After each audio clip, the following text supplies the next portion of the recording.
പരിശുദ്ധ ഖുർആനിലെ ഏറ്റവും ചെറിയ സൂറത്താണല്ലോ സൂറത്തുൽ കൗസർ അല്ലേ? ഇന്ന അഅ്തൈനാക്കൽ കൗസർ. ഈ സൂറത്തിന് പ്രത്യേകതയുണ്ട്. ഏറ്റവും ചെറിയ സൂറത്ത് മാത്രമല്ല, ആ സൂറത്തിൽ മീം എന്നൊരു അക്ഷരമില്ല.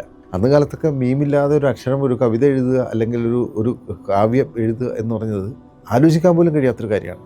അന്ന് അറേബ്യയിൽ പേരുകേട്ടൊരു കവി ഉണ്ടായിരുന്നു, മഹാകവി ലാബിദ് ബിൻ റബിഅ എന്ന അദ്ദേഹത്തിൻ്റെ പേര്. അദ്ദേഹത്തിൻ്റെ കവിതകൾ ഇങ്ങനെ കബാലയത്തിൽ കൊണ്ടിങ്ങനെ തൂക്കിയിടുമായിരുന്നു. അതിൻ്റെ പേര് മുഹല്ലക്കാത്തുകൾ എന്നാണ് പറഞ്ഞത്. ഖുറൈശികൾ എന്ത് ചെയ്ത് ലബീദിനെ സമീപിക്കുകയാണ്.